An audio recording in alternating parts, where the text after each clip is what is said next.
Alrighty, welcome back to another episode of the Triple J podcast.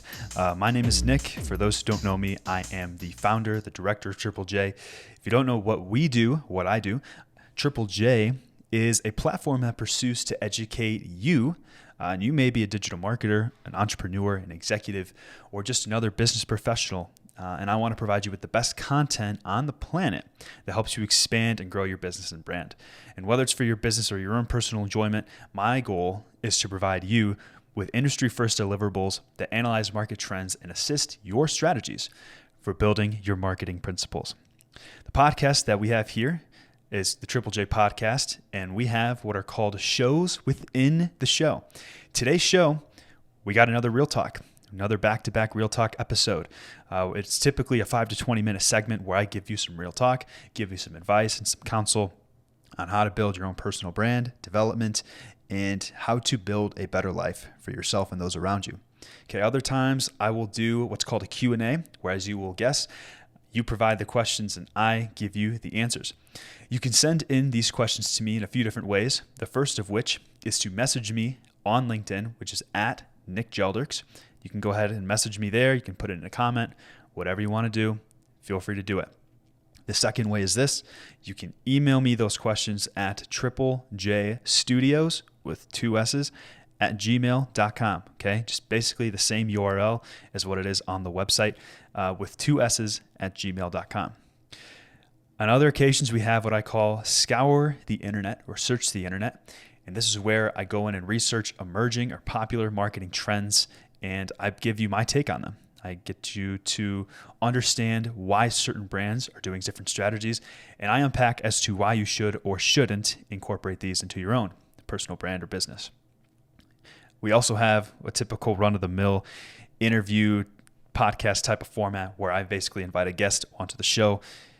I interview them, get a glimpse at who they are as a person, and give you some advice on what to do with marketing and your own personal brand. Okay, this is currently in the works as of today, and I'm excited to share with you the upcoming project here in the next couple weeks. Before we begin this Real Talk, I want to share with you the infamous fee. And no, it is not about money, okay? I'm not asking for money. I'm not asking you to follow me on social platforms or to subscribe to my newsletter. If you want to do those things, great. Not going to harp you on that. Really what I want to do is basically tell you that if you find this show or the podcast valuable in any sort of way, you take something away from it, you get a laugh out of it, makes you think, all I ask is that you share the show. That's simple. Okay, share it with someone that you think can get a lot of enjoyment out of it, take something away from it. That's really all I ask of you. Okay, this is basically helps me to create more content that you enjoy. And it's just a kind gesture, a way of saying thank you for doing the show. So please share it if you find it valuable. And if you don't find it valuable, then don't share it. Okay? That's basically it. And the reason why I want to say that is because I want to make this show as valuable as I possibly can. And I'm willing to admit that there's probably things that I don't even know, which is totally fair. So if you want to share the show, that's all I ask. But enough of me yapping. Let's talk about today's Real Talk. And today's Real Talk is all about tracking your progress. That's it. That's all we're going to talk about today. There's a lot of reasons why I say we have to track our progress. And I think it's valuable if you're a marketer or if you're not. Okay, this applies to anybody. That's the cool thing about these Real Talks is I can discuss topics with you that aren't necessarily related to marketing. Yes, it relates and it has some relevancy to it, but it is not exclusive in any sort of way. There's a couple reasons why you should track your progress, and I would assume that most of these are relatively easy to understand and self-explanatory, but that doesn't mean we shouldn't gloss over them. This is something that we should review consistently as a good reminder and refresher. Reason number 1, okay, tracking your progress helps you to understand how far you've grown. Okay, so let's take a look at this from a marketing perspective. The marketing strategies that I used when I was in high school, when I was in college, building different brands and different businesses, particularly relating to e-commerce, most of which I probably would not use now. And so you're able to see not just how much you know and how much you've learned, you're also able to see just how much you've grown just as a person and the different styles, that you're using. That helps a ton. Okay. The second thing is you can see what marketing strategies you've used.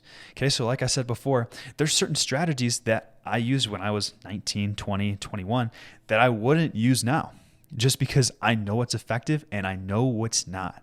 Okay. So you have that built-in experience, that built-in discernment that you can now bring with you wherever you go. And whether you're a business owner or an executive or marketer, this applies to you. Because now you know what styles to use and which ones to not. Okay.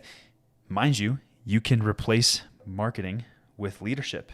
Certain leadership styles work well for some and some that don't. Okay. Totally okay.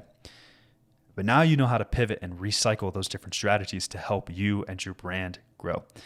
The third way is you can understand where you went wrong. Okay.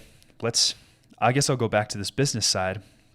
When I was in college, I was working on several e-commerce projects on my own, okay, particularly within the dropshipping realm. And dropshipping is a very glamorized business process, okay? And if you don't know what it is, go take a look at it. It's actually pretty fascinating, but essentially, you are the middleman that advertises products from a third-party supplier.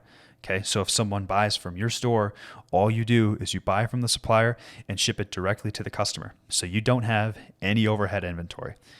And essentially, it's a great business model, but is very glamorized for a lot of different reasons. And people will want to sell you courses and do all that. And it can be a slimy business to get into if you're not careful. But some of the marketing strategies that I used within those businesses did work for a time, but slowly began to fall off.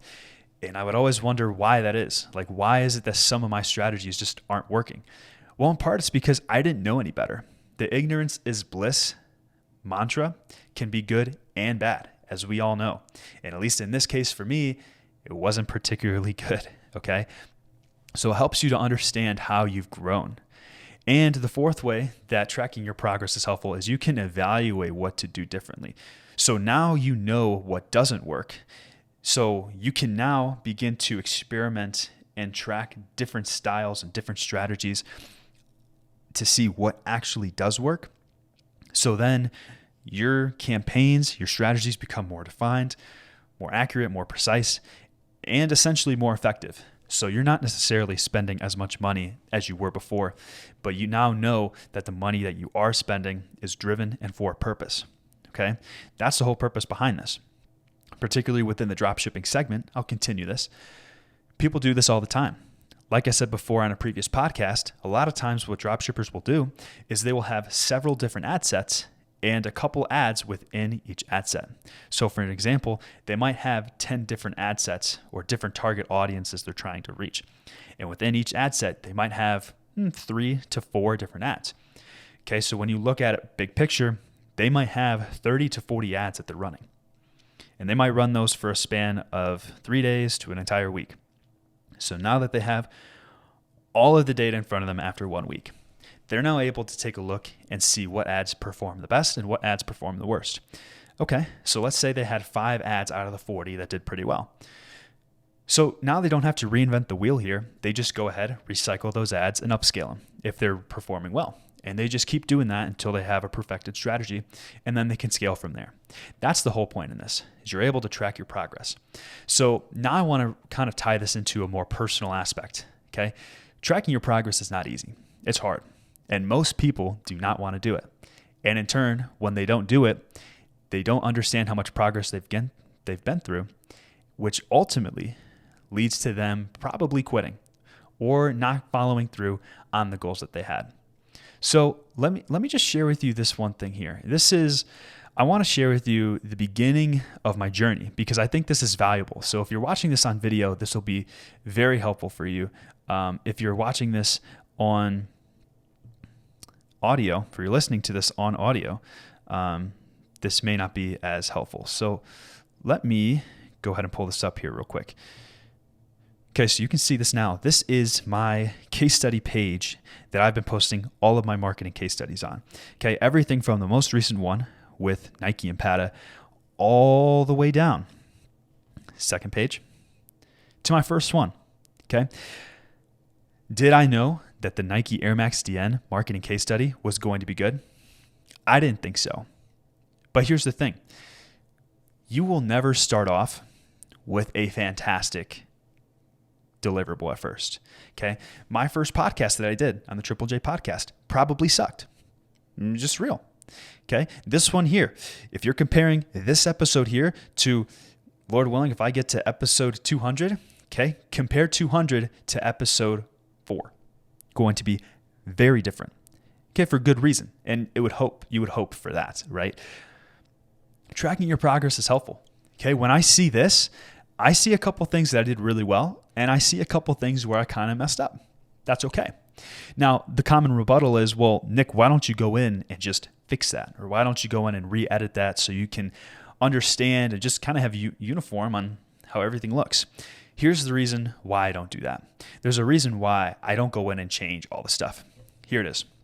If I were to go in and change everything that I did on my first marketing campaign, yes, it would look cleaner. Yes, it would look nicer. But what do I miss? I miss that whole ability to track my progress, which is essential when it comes to tracking your growth. Okay, let's take business out of this completely. Okay, let's talk a different segment. Now, I'll talk fitness, for example. Okay, let's say you're starting your weight loss journey and you want to lose 50 pounds. Okay, great. Let's do it. How do you know how far you've came if you don't understand and remember what you look like on day one? It's real. You have to know how far you've came. That's just the base of it. So the one thing that I've encouraged everyone to do, and some of my friends as well, okay, I'm speaking from the heart here, is I tell them, hey, listen, you want to track your progress, take a picture of yourself on the first day. Take a progress picture on the first day and see where you're at. So you can measure from a month from now, 6 months from now, a year from now, how far you've actually came.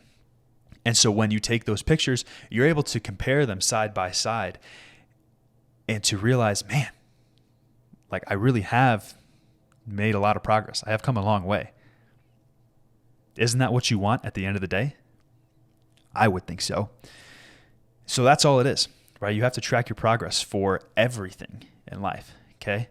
Whether it's a job, whether it's, like I said, fitness, whether it's your business, a relationship, all this applies. And all this is very valuable information. So here are some actionable steps that you can take today. And I'm going to finish with this.